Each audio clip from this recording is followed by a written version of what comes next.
So, it's New Year's Eve and I am faced with a very, very, very big problem. What should be my first read of the year? My first choice is Hazelthorne. This was my most anticipated release of 2025. I read Don't Let the Forest In December last year and absolutely loved it.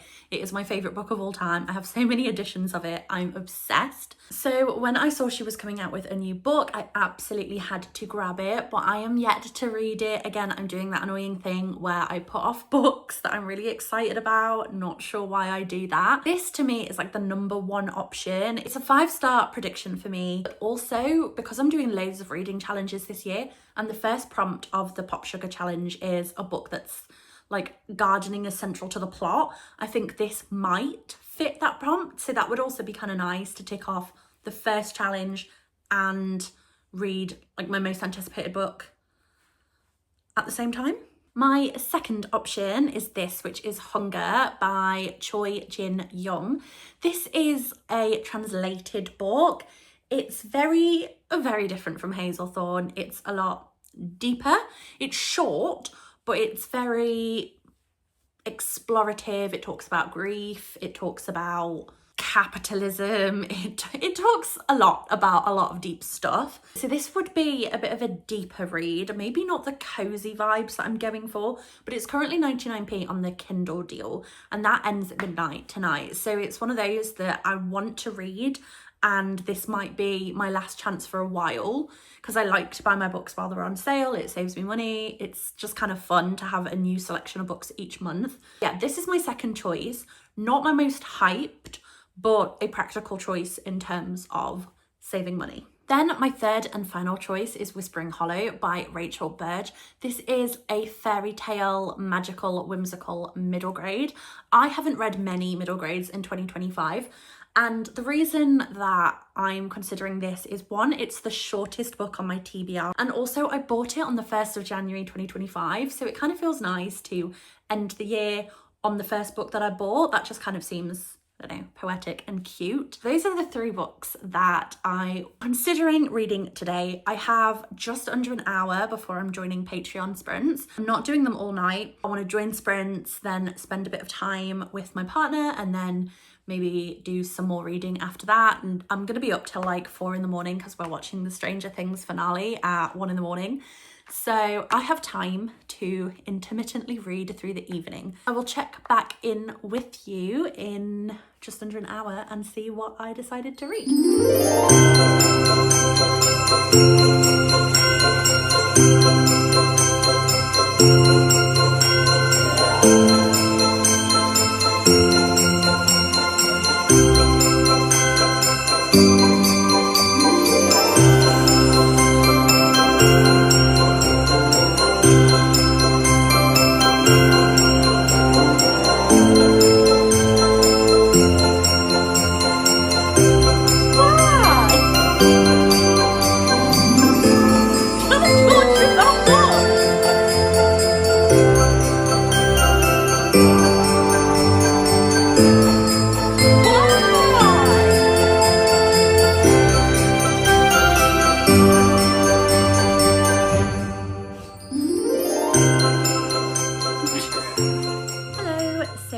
Just finished sprinting for the evening.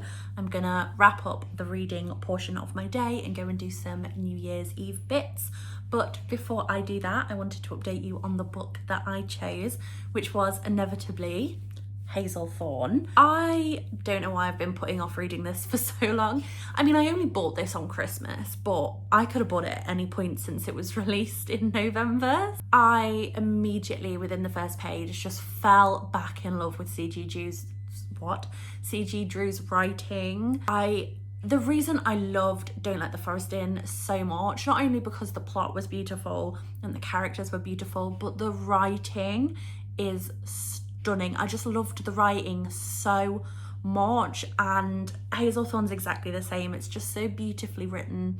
It's full of metaphors and descriptions, and it's just gorgeous. It's so nice to read. It's just such a lovely reading experience, even though the things that she's writing about are utterly horrific. The reading experience is amazing. So I'm only 8% of the way through Hazelthorn. I didn't get that much read, but I am loving it so far. I'm loving it. There's no way this isn't going to be a 5-star read. I absolutely love this. So we follow Evander, who lives in this old crumbling like manor called Hazelthorn. He is an orphan and he's basically like under the guardianship of this old guy who has a grandson called Laurie, and Evander and Laurie not friends. So this book immediately just, you okay? You silly goose. So this book immediately dives straight in with the plot. Like within the first chapter, things are happening. Dive straight in, lots of drama, lots of stuff going on already. It's really gripping. Oh, I love it. I love it so much already. Like I said, I'm gonna stop reading for a bit, do some other bits, and hopefully I will get a chance to pick this up again this evening.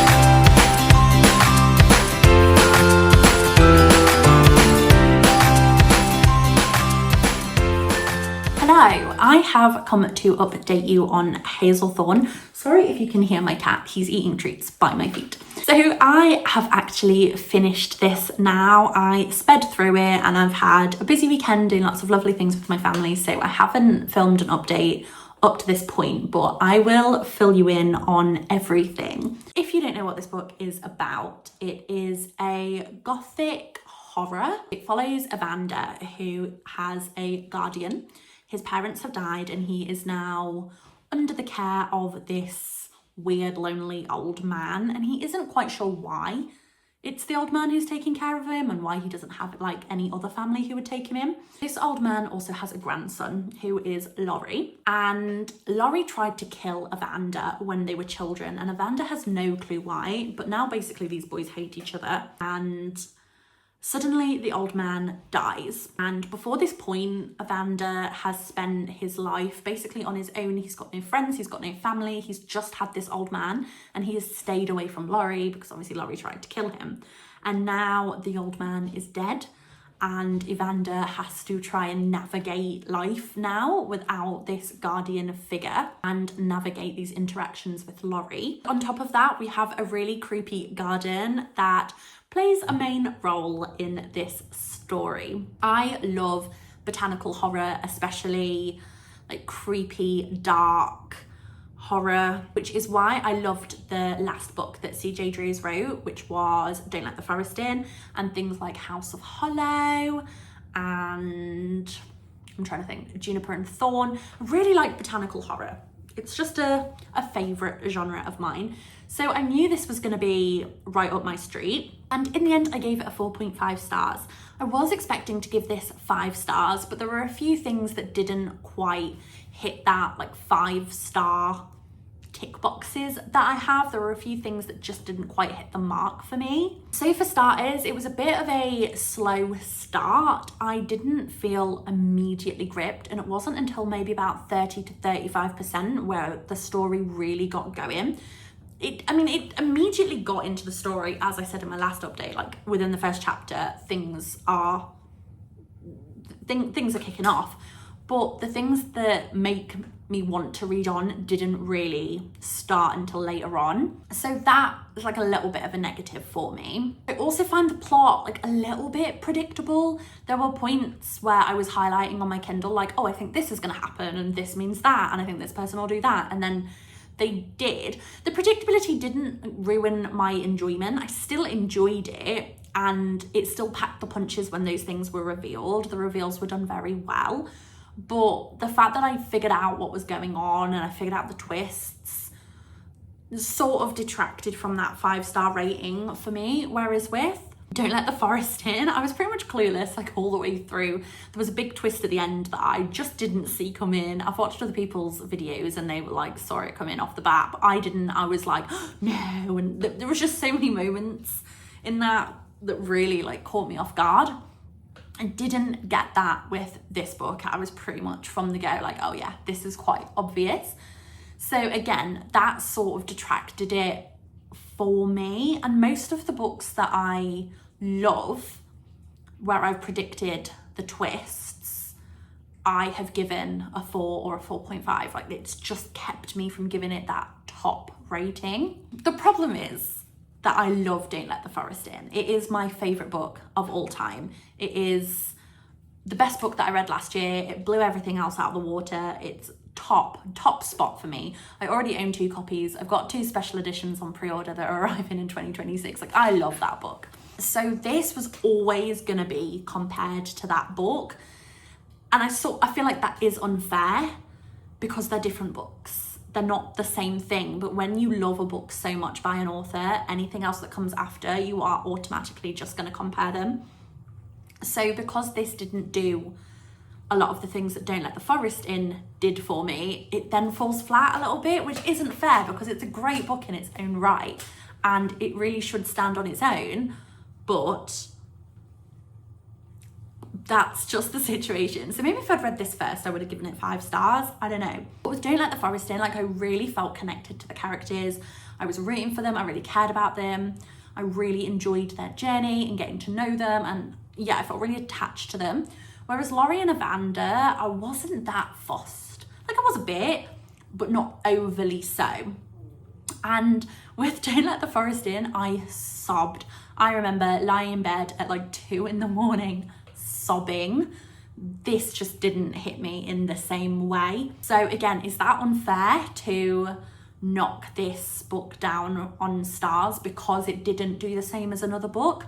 Maybe not, but that's where we're at. That's just where we're at.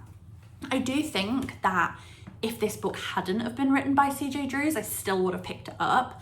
The synopsis is absolutely the kind of thing that I wanted. It's gothic, it's horror, it's queer, it's got like the botanical vibes, it's everything that I look for in a book. So I absolutely would have read it had it not been by the author of Don't Let the Forest In. So yeah. This book was very uncomfortable. It was very unsettling. Horrific things happen in this, like really dark, awful things. This is not in any way a light read. This is not an easy read. There are lots of themes and topics that are touched on that are just, I love that in a book. I want books to do that. That might not be for everyone, so please check out the trigger warnings before going into this because there are a lot. And it's very body horror, it's very gory, it's quite graphic, but it is still a YA, so it's not too much. So those are my thoughts on Hazel Thorne. I will be reading absolutely everything that CG Drews publishes. Let me correct myself there. They have 2 books coming out this year that I know of that have been announced. I don't know if there are any coming later in the year that haven't been announced yet or anything like that, but they do have 2 books coming out. One is an adult horror called You Did Nothing Wrong, and the second is another YA, like deep sea sort of horror called Scorpion Deep, which I think is about a sea god. Those aren't things that I would naturally gravitate towards. They are the type of books that I probably wouldn't pick up if they weren't by my favourite author. So we will see. They will be interesting reads. I have, of course, pre-ordered them both and I will read them at some point, but I am going to go and eat my dinner and watch some TV with my wife, and I will speak to you again when I have another book to talk to you about. Bye. Hello, so I have decided my next read, but before I talk to you about it, I wanted to go over my chaotic method of choosing what book I'm going to read next. Because I'm a Kindle reader, books are often a lot cheaper and a lot more accessible to me, which led to me hoarding a very, very large amount of Kindle books. So over the past couple of years, I've been trying to find a system that means I am reading a lot of books but still able to buy a lot of books, and the system that I've come up with really works for me. On the first of every month, like hundreds, thousands of books go on sale on the Kindle deal section on Amazon. Most of them are 99p, a few are like a little bit more, and I spend a good hour or so going through this list and making a note of all of the ones that I'm interested in, all of the ones that I'd like to read or maybe give a try. And then once I have a list, I separate the books into genres. So I think at the moment I've got like horror, I've got thriller, I've got weird books, I've got loads of non-fiction this month. And I separate them and then number them. Then I roll a dice, and the number on the dice corresponds to a shelf, and then I pick a book from that shelf. And then I have to read the book straight away. So I can't just buy it and then it like sit on a TBR. I have to read it immediately. So it really helps me because I can't mood read. I can't pick a book, there are just too many to pick from, but I also struggle with like fully randomized TBRs. I then also add two other shelves. One is a challenge prompt shelf because I am taking part in 7 reading challenges in 2026. So one of the shelves helps me get through that challenge, and then the other one is a TBR jar. So that is here, I've got to finish filling that up, but that helps me get through my own TBR. So the things that I have bought in the past aren't just like sitting unread forever while I go through the Kindle deals. So with that being said, I rolled challenge prompt. I picked the Pop Sugar prompt. What was it? Features a platonic relationship between a man and a woman, and I chose The Collective by Alison Gailey. I have had this on my TBR for absolutely ages. I think I bought this back in maybe like 2023. So 3 years this has been waiting to be read, and I have just started it. So this is like a psychological thriller type book about a woman whose daughter was murdered, and she's obviously like grieving a lot. And I think it's been 7 years since her daughter was murdered, and then she happens upon a group of women whose children were all murdered and they are out to get revenge. This sounds really interesting. I love a good for her revenge type thriller. That is a genre that I very much like to read from. I am, how far through this am I? I'm 13% of the way through already, and I am really enjoying it. It's not like gripping yet, nothing's really happened, but it's a really easy read, and I'm very much intrigued for what's going to happen. I'm enjoying learning more about the characters. So far it's a good read. I'm enjoying it. So I was going to stop at 10% and then sort of give a little review and sort of collect my thoughts of whether I wanted to continue or whether I wanted to just DNF this, but I just carried on reading. I just got past 10%. So I'm going to stick with this, see how I get on, and I will update you later on with more thoughts.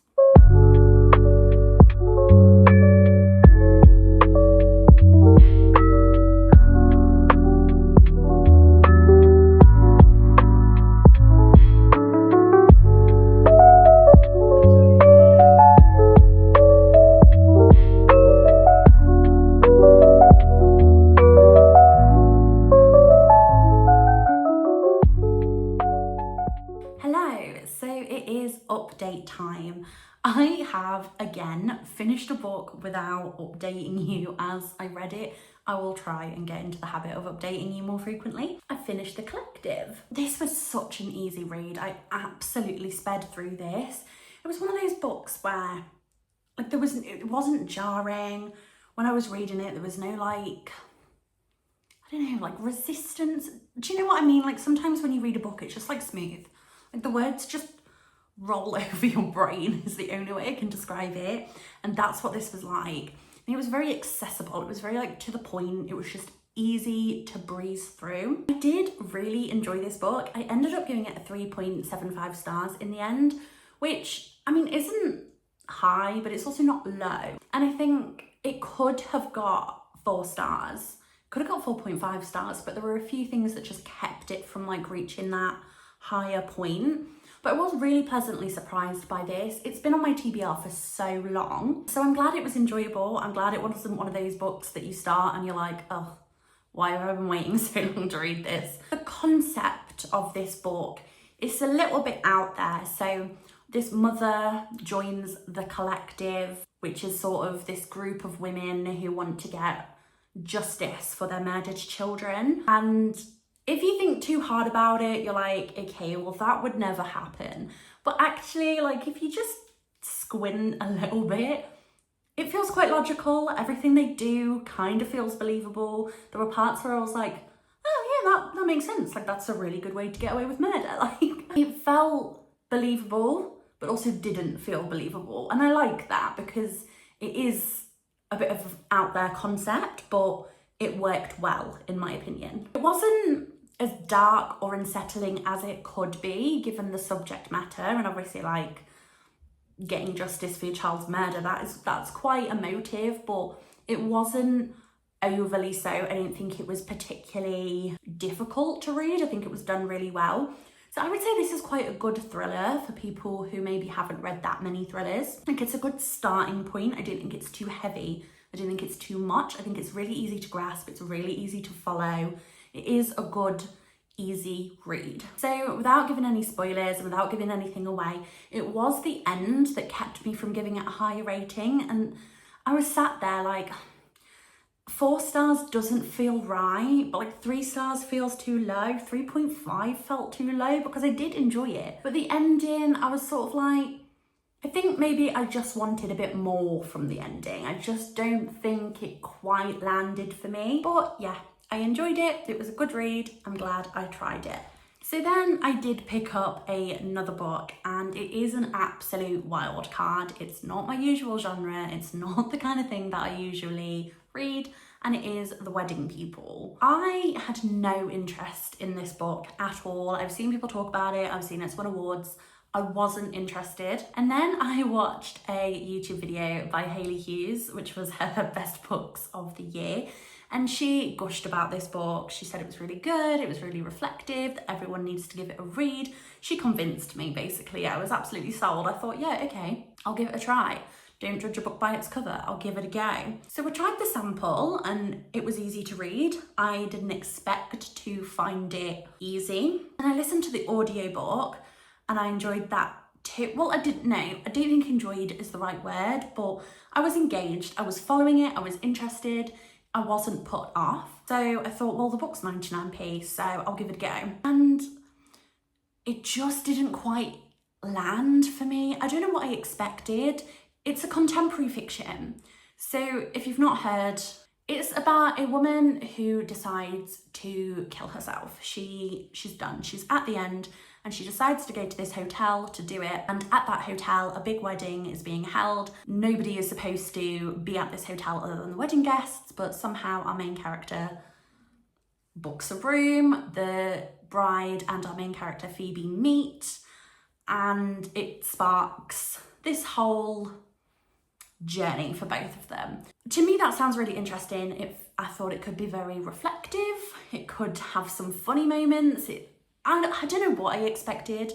It's contemporary fiction. It's not my usual genre. Sometimes books surprise you. One of my favourite books from last year was a contemporary fiction. It was a complete wild card for me and I just completely fell in love with it. So you never know. But this, it just felt beige is the only way I can describe it. It was just nothingy. It wasn't bad, but it also wasn't good. Like I wasn't enjoying reading it. It wasn't sparking any emotion in me or any reaction or any thoughts. And maybe that's not what that book was supposed to do, but that's what I like in a book. I like to think, I like to reflect, and especially if it's going to be talking about things as important as what the book was touching on, I wanted to feel and reflect and just I have something going on up here other than the words just running through my head, and I feel like that's what was happening. So ultimately I have decided to DNF this. I did get to 53%, which is one of those when you're like, oh yes, like I've put so much time and energy into this, do I really want to DNF it? But yes, I do. Because if I'm not enjoying it, it's taking up time where I could be reading like a book that is for me, and it's not like I haven't given it a chance. Like I've given it a go, and there's that little niggle in my brain that's like, oh, you're gonna DNF your third book of the year. But yes I am, because that's okay. I thought it could be for me and it wasn't, and that's okay. It's okay to try things and then decide it's not for you. So The Wedding People, not for me. I am going to DNF this, put it down and leave it here in January. So I don't know if I am gonna finish this video here or if I'm going to include one more book. I'm running out of phone storage, so it might just be best to end it here and then start another one when I pick up my next book, and I'm not sure what that's going to be yet. A book did arrive today in the post, a paperback.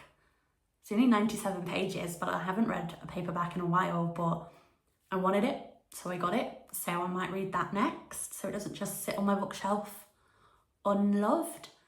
So that might be what I read next. Who knows? I'll find out. But yeah, I think I will end this here. So yeah, thanks for watching my first video. If you did. If you didn't, then I can't thank you because you're not here. But yeah, thanks very much, and I might see you in another one.